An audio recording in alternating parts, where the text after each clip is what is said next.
Hello, everybody, and welcome to the take two of me talking about the Shadowlands developer update, plus the class update that came out earlier today.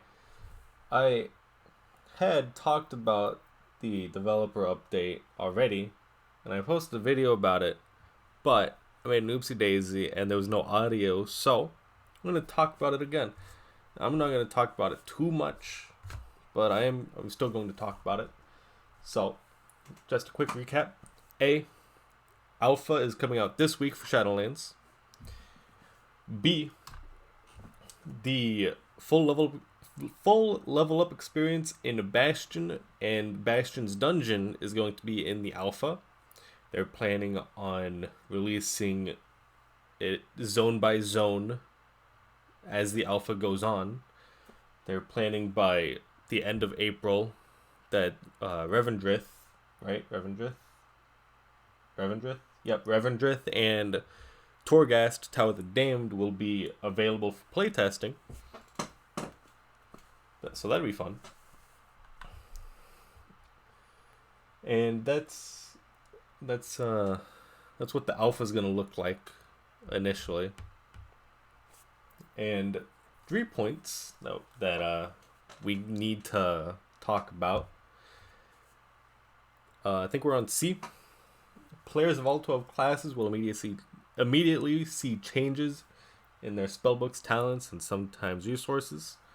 So they're going to be adding new spells, changing what spells do probably, new talents, more talents maybe, and change resources. I talked about this when I tried to talk about this first time, but I'm hoping that they do something along the lines of changing what mana is for each of the mana casters and whatnot. Maybe something like, instead of using mana, warlocks use something like demonic energy, like how they use soul shards now, but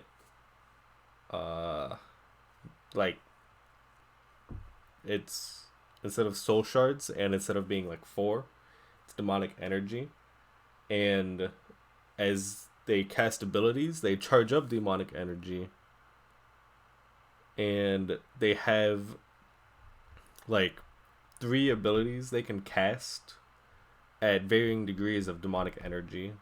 So like one level takes like a quarter, the second one would take like half, and then the last one to take like a lot. I don't know. Brainstorming, you know.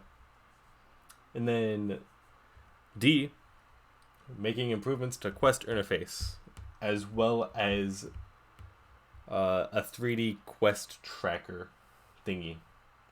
So what the 3D quest tracker, which is in progress by the way, they're trying to make it so that it better distinguishes between what's above you and what's below you. Because in current WoW, the best you can get for something that's below or above you is you got to be like really close to it, and there's a small arrow on the mini map showing if it's up or down, which I mean is still useful, but it's not really useful until you get close. And if you're already down and it's actually up, you gotta go up again. And if you're in a building, that's a hassle. So I'm glad about this. They're also introducing a ping function on the map. Not like, I shouldn't say ping, a waypoint for the map. So you can put a waypoint down, and you can, at least they're saying, we will be able to put that waypoint in chat. So instead of using something like coordinates, TomTom, whatnot, we'll be able to set waypoints on the map and share it with others without use of an add-on.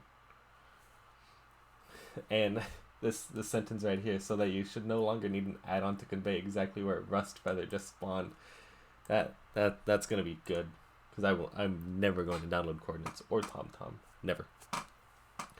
Also, PvP vendors are coming back. They're going to be in the city of Oribos, and they say an easy to find location, but I can bet you that if they don't make a building in the center of Oribos that literally says PvP vendor, then people are not going to be able to find them. I will bet at least $5 on that, by the way. If anyone wants to take me up, comment down below. We'll see what happens. We'll see how many people complain about the PvP vendor not being easy to find. As well as the PvP gear that you purchase can be upgraded with the conquest that you get, similar to how Benthic gear worked in 8.2. So I really like that. And then this last paragraph is about endgame systems and whatnot, but that's not too much of importance. It also says that most of the futures remain a work in progress because, you know, it is an alpha. It's not beta. It's not live. Almost everything so far is going to be a work in progress. So I want everyone to remember that. And if you do get alpha access or beta access, keep that in mind. And, you know, if there's something you don't like, if you find any bugs, report it. If there's something you want to be added, make a suggestion. Do not rage, please, and thank you. Give criticism where criticism is due, and congratulate when they should be congratulated. And then report problems when there are problems. Come on, guys. It's alpha.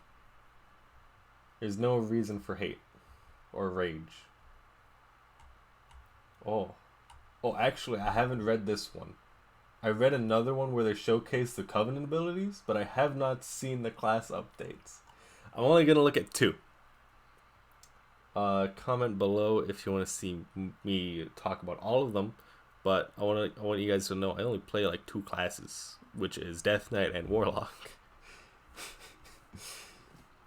Let's take a look at these 4 beginning paragraphs. Let's see. Class philosophy for Shadowlands. Classes have evolved throughout 15 years of development. Yep. An increasing level cap, but that's going to change. Let's see, and many of the tools and perks that had once defined certain classes became increasingly widespread, diminishing class uniqueness. To address this in the past, we made changes to talents with Mists of Pandaria. Yeah, it was bad. And we even removed several abilities in Worlds of Draenor. Yeah, that was sad. In Legion, alongside the introduction of artifact weapons, we focused on class identity and carving out a distinct fantasy for each specialization, which I think they did a good job of.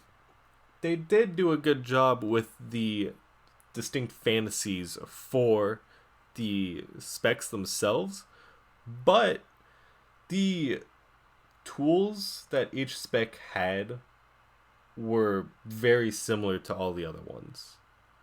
Like, I think tanks are pretty much the only ones that are widely separated from each other. But because of how each tank actually tanks, like Blood DKs are reactive gameplay. Monks get staggered damage. Paladins just get a lot of resistances. Warriors just ignore pain. Demon Hunters, I believe, are kind of like Death Knights, except leather. Although I'm not too sure about that one. Today in Battle for Azeroth, while specialists have unique and flashy spells, we've heard feedback that in some cases we've moved too far away from the core of the class that initially sparked players' interest. Yep, they did. I can't agree with that.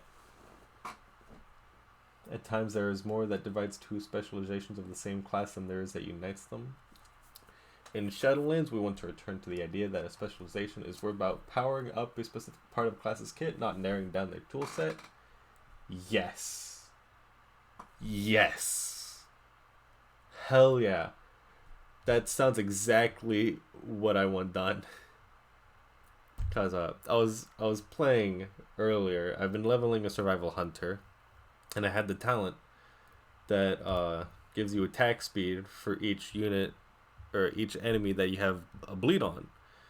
And I'm like, I only have one bleed, but I'll get a second one later. And you know, the Azurite traits will probably let my abilities bleed or something, like make my butchery or carve bleed. But I decided to take a look at Icy Veins and check out all the Azurite traits, and there was nothing like that. So I was like, what's the point of even taking this then? Like, really? It felt like there was almost no point to taking that specific talent. Because he's only got 2 sources of bleed. And, I mean, one is AoE, but the AoE one has a 1 in 3 chance to be a bleed. So, really, what's the point? In an expansion that is all about choice, we also want to give players more opportunities to make impactful choices to customize their gameplay and express their own vision of how their characters engage in combat. Yes. Yes, Blizzard. The closest I've gotten to actually doing what I want is playing Frost DK in BFA. I didn't really play Frost before. I used to be a Blood DK main, but it doesn't really interest me anymore. I mean, it still does, but not as much as Frost. Because with the Frost build, I don't do the Breath of Sindragosa build. I've got my own build that is like crit centric, and it's great. It is great. Many specialization specific abilities and spells that help define the identity of a class will once again be available class-wide, and we're reintroducing some iconic abilities to give all of Azeroth's heroes a fighting chance against the dangers ahead.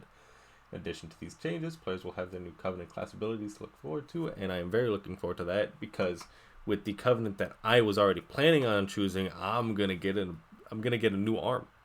That is going to be absolutely spectacular. I'll probably just have it sprout off my shoulder. It'd be great. Today we'd like to give you a look at some of what's in store for each class, including the overall goals, some cool new and returning powers, and some key changes to abilities and talents.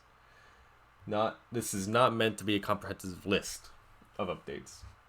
These changes represent a starting point for a dialogue with the community, but they should give you a good overview of what to expect. I'm gonna quickly go over the 2 things that I play. I'm gonna make an in-depth one for Death Knight, but that'll be later. Once these changes are live, all Death Knights will be able to desecrate the ground around them with unholy magic to deal with damage to their enemies with Death and Decay. Yes! Or neutralize their attacks with anti-magic zones back, baby! It's not a PvP talent! Yes! Yes! Furthermore, every Death Knight will once again be able to tap into unnatural powers to temporarily turn themselves undead with Lichborn, or use Raise Dead to summon a ghoulish servant to fight alongside them. Yes! Yes! The new Sacrificial Pact ability enables Death Knights to perform a forbidden ritual, sacrificing one of their undead minions, siphoning their health and causing them to explode and deal damage to nearby enemies. Finally, the Frosty Grasp of Chains of Ice will once again bind the enemies of all Death Knights. Yes! Yes. That's what I'm talking about. I already like the general changes. I already do. Let's take a look at the blood changes. Speculated changes. Speculated? Beginning changes. At home in the Shadowlands and amongst their fellow dead. Yeah, we are. Blood Death Knights can learn new abilities and talents. Blood Tap allows Death Knights to consume essence from slain enemies to generate 1 rune, and is repeatable whenever a Bone Shield charge is used. Blood Death Knights will also get Rune Tap without needing to select it as a talent. Heck yeah. Relish in Blood will significantly heal those bloody bruisers for each active Bone Shield charge, and grant 5 unique power when Death and Decay is cast while Crimson Scourge is active. Ooh. Okay. Would Relish in Blood be a talent, or is that a new baseline ability? Okay, I like that. Oh! Oh! Oh! Yes! Two-handed Frost Death Knights! Yes! Yes! Memories of the Lich King's legendary sword Frostmourne stirs the heart of Frost Death Knights, who can again choose between two one-handed weapons or one two-handed weapon to cut down their foes. Yes! The harsh lessons learned on frozen tundra of Northrend have manifested into new abilities and talents. The iconic Frostworm's Fury will be accessible to all Frost Death Knights rather than needing to be selected as a talent. Hypothermic Presence is a new talent that halves the runic power cost of abilities for a moderate amount of time, giving the Death Knight the vigor to strike down all who stand against them. Oh, I love it. I'm kind of sad that I'm gonna have to use Frostworm's Fury in my rotation, but I'm just really happy that we're gonna be able to choose between two one-handed weapons or one two-handed weapon. I'm just really happy about that. I get to make a new build, and I don't have to replace two weapons. I can only need to replace one weapon. On my current main Death Knight, I freaking have my item level is 441, but my weapons, oh my god, they're still blue weapons. They're level 410. They're the freaking time walking weapons, guys. I need new I need new weapons so bad. I don't even know how I haven't gotten a new weapon. It's actually unbelievable. Well, all Death Knights have some ability to control and reanimate undead minions, and Unholy Death Knight has chosen to specialize in necromantic magic, and their abilities should reflect that. Yes, you're right. And it kind of does, but at the same time, it actually really doesn't at the moment. All Unholy Death Knights will be able to use Summon Gargoyle, previously a talent. Yes. To bring these flying terrors to their side, Army of the Damned, talent.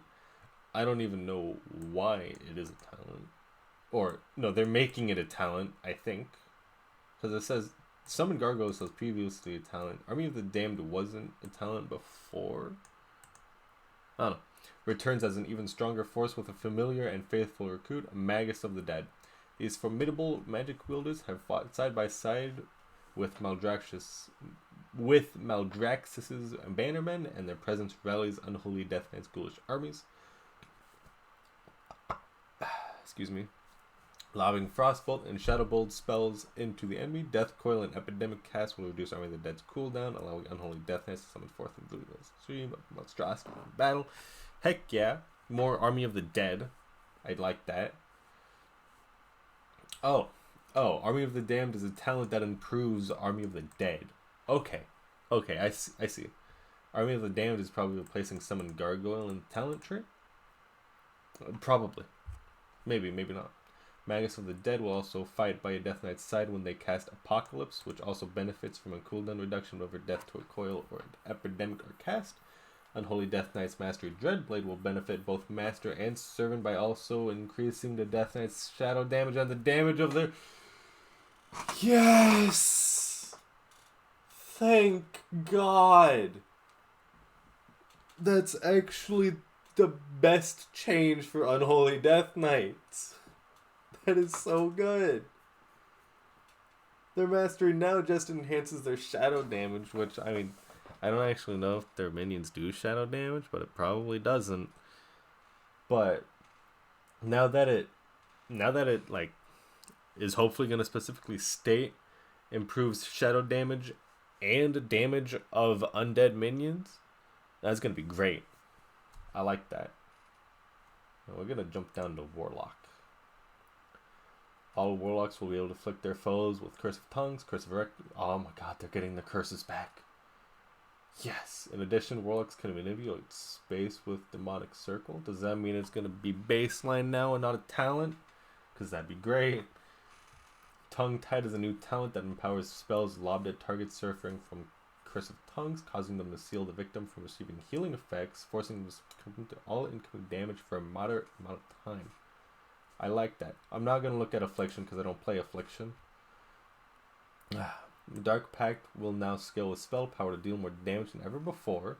Demonology Warlocks will also discover that the Dark Fury talent has a new effect. In addition to the cooldown reduction it provides, it empowers Shadow Fury by increasing... Oh, it increases Shadow Fury's area of effect. Wait, does that mean Shadow Fury is also baseline? Because I'm pretty sure Shadow Fury right now is a talent. I like that. Fire and Brimstone is getting an upgrade in Shadowlands as it now generates 2 Soul Shard fragments for each additional enemy struck by the Warlock's Empowered Incinerate. What does it mean, Empowered Incinerate? Does it mean empowered as in because Fire and Brimstone it's empowered to hit all enemies near? Or does it mean empowered like when you use Conflagrate and you got Backdraft?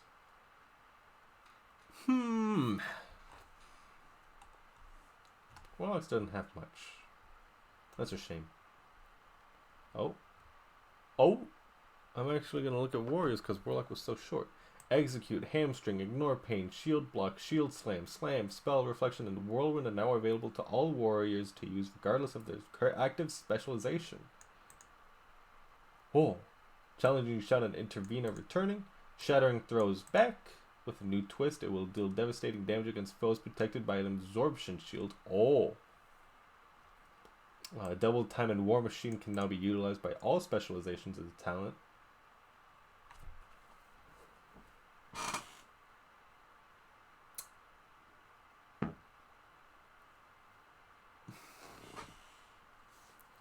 Hear me out, guys. Double Time and War Machine, I believe, are... Well, Double Time is like the first tier of talent, and War Machine, I believe, is like the second or third. And if that's going to be available to all specializations as a talent and not baseline, I think they might be adding new tiers of talents instead of adding more talents per row. I think I'm going to like that. I think I'm going to like more tiers of talents. I talked about it the first time I tried to actually talk about this. Well, the developer update. But what I want to see in the talent system coming into Shadowlands is if they keep the current talent system, I want more tiers. I know that the level cap is being reduced, but I think more tiers are needed to make, as they repeatedly say, they want players to be able to make a choice. They want player agency. They want us to be able to play the way that we want to play. So, if they add more tiers, maybe a talent every 5 levels after level 10 or something, instead of every 15 like it is now, that'd get what, like 10 tiers? I think that would be very nice. Or they could keep the current thing, have it be a talent every 10 levels, so we'd have like 5 or 6 tiers, and then on top of this talent system, also add in the old talent system, like with the points and whatnot. It'd kind of be weird, but if anyone could do it, I think Blizzard could do it.